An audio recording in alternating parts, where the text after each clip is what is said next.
tú has estudiado mucho sobre este personaje. Y yo siempre me he preguntado, ¿cuál fue el Miranda que realmente más se destacó en la historia por hacer por Venezuela? ¿El que estuvo aquí y participó aquí en alguna escaramuza o el internacional? ¿Quién pesa más? Bueno, esa es una pregunta muy interesante porque, como estábamos conversando detrás de cámara, la diferencia básicamente entre una revuelta y una revolución es, o sea, una revolución es una revuelta que consolida su fin, ¿no? Cambia el estado de las cosas.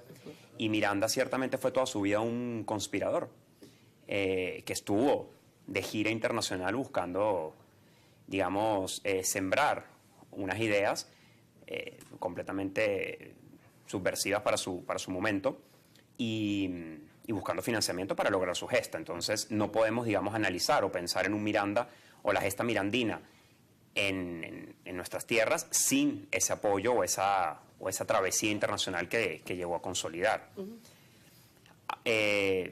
revoltoso que no consolidó al fin y al cabo su fin en Venezuela. La Primera República, como se le conoce historiográficamente, claro, cae en 1812. Sin embargo, bueno, por eso se le conoce como un precursor a la independencia y no propiamente un independentista consagrado, ¿no? Porque no participó, lamentablemente. Su gesta tuvo un comienzo y un final. Que después otros hayan recogido sus ideas y sus ideas más allá, incluso geopolíticas, es otra cosa. Claro. Ahora, ¿cuáles son digamos, las huellas que dejó Miranda que realmente nos permiten a nosotros tener una información veraz de todo lo que hizo? Porque afuera son muchas las cuestiones en las cuales se destacó. Sí. Bueno, la respuesta fácil es sus memorias. Son sus memorias. Sus 63 tomos que sufrieron además unas vicisitudes similares a la de su vida. 63 tomos que viajaron, lo acompañaron cada vez que él se mudaba de un sitio a otro y terminaron en Venezuela cuando él precisamente se vino para acá.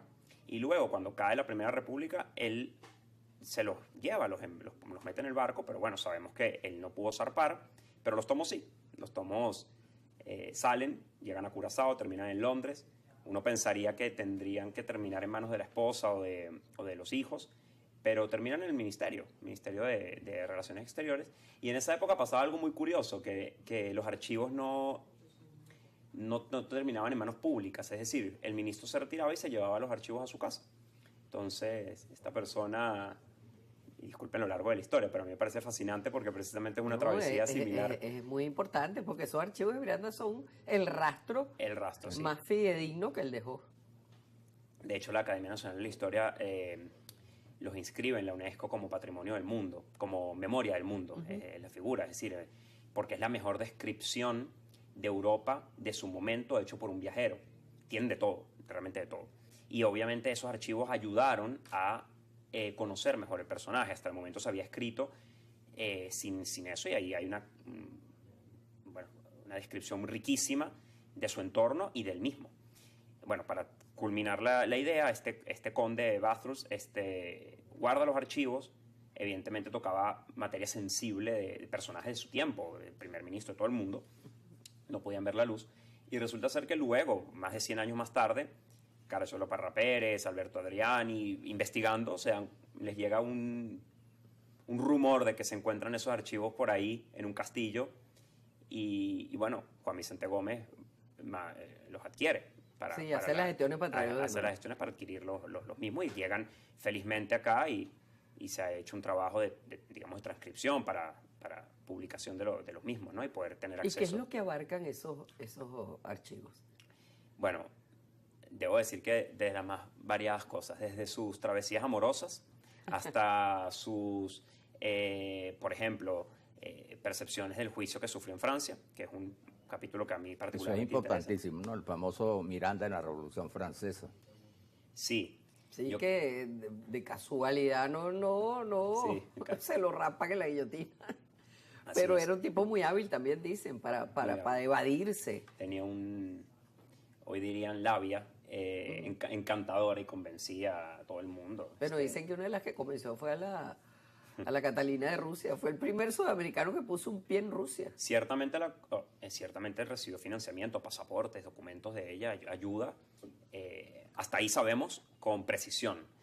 Algún mito amoroso, eso ya es más... De resto todo es mito. Eso ya se lo dejamos a las teorías conspiranoicas de Mirandinas, que hay muchas, porque fue un personaje que puede ser comparable a un agente secreto de la época, es decir, seudónimos, pasaportes, travesías por todos lados. Bueno, Nelson, es que se prestaba, Sí. porque incluso Napoleón llegó a creer que la manera de vida, como vivía Miranda, que tenía tanto lujo y era un hombre tan sofisticado y tan culto, llegaron a pensar que era un espía inglés. Unos decían que era un espía inglés, otros decían que era un espía francés. Ciertamente recibió apoyo de ambos lados, apoyo económico, vamos a decir así, financiamiento de ambas partes. Y bueno, la participación en Francia realmente de Miranda es muy curiosa porque nosotros pensamos, o sea, yo creo que sabemos que Miranda está en el Arco de Triunfo, como único venezolano, latinoamericano y demás. Y muchas veces nos preguntamos por qué está en el Arco de Triunfo. O no nos preguntamos, nos complacemos con el hecho de que esté. Sí. Y realmente es una historia que de hecho podemos comprender hoy en día porque es la historia de las migraciones a lo largo valga la redundancia, la historia. Miranda se va a Francia y lo que tiene que hacer cualquier migrante es buscar trabajo donde llega para poder vivir. Claro. Entonces él empieza a meter el currículum. ¿Y cuál era su currículum? Militar. ¿Qué pasa en Francia? Los líderes militares era la nobleza. Se los cargaron a todos y había vacantes, vamos a decir así, disponibles. Entonces, por eso es que él entra y participa en la guerra que tuvo la Convención Nacional en ese entonces, post-Revolución Francesa, con otros países europeos que temían que la Revolución Francesa se esparciese por el continente, ¿no? Claro. Y bueno, tuvo sus éxitos y derrotas, evidentemente. Pero por supuesto. Ahora, Lo de Miranda en el caso de la Colombella, famoso, ¿no? Porque para muchos es el gran visionario de la América Latina, todo el proceso posteriormente de la independencia de América Latina, ¿no? Sí, evidentemente él, al ser un conspirador permanente, él buscaba que la idea de la emancipación se esparciese, ¿no? Que era, bueno, buscar que fuese contagiosa la idea de eso. Y él le pone a sus diarios este título, ¿no? En honor a Cristóbal Colón, que son esas desavenencias históricas que nos hacen pensar por qué el continente no se llama Colombia, sino América. Pero bueno, cuestiones de la historia. Y sí, él edifica una suerte de ideal que luego otros adquieren y otros tratan de materializar en cierta manera. ahora fíjate, de todo lo que Miranda logró hacer, bueno, primero yo creo que él jamás dejó de sentirse profundamente venezolano. Siempre estuvo en función de hacer cosas por Venezuela, por América Latina, y eso es particularmente, digamos, meritorio en una persona que ha podido afiliarse a otras causas, porque la verdad que tuvo acceso a demasiadas alternativas en Europa, ¿no? Ahora, ¿qué crees tú que fue lo más eficiente y lo más importante que hizo Miranda fuera por Venezuela? Ciertamente, bueno, lo estábamos conversando. Miranda estaba estaba sembrando unas ideas que todavía no todo el mundo compartía. Es decir, él estaba viendo un continente emancipado de la corona española cuando no era el sentir generalizado de la época. Por eso es que fue un precursor de la independencia y por eso no logró consolidar su causa, ¿no?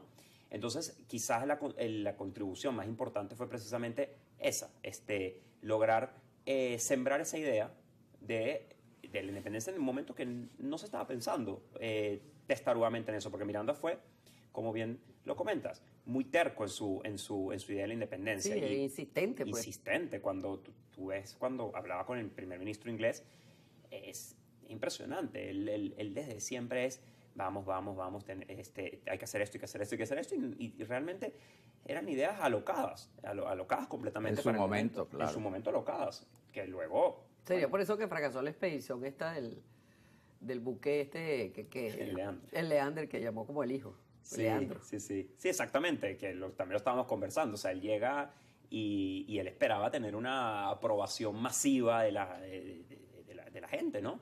Y realmente no, se encontró solo. O sea, se encontró solo en ese momento.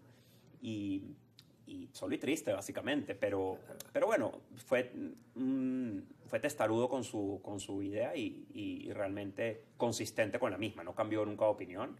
Él veía solo posible, digamos, la independencia y me parece evidentemente interesante. Así es. Y fíjate, hablemos un poco del fin, primero de la salida de Miranda de aquí.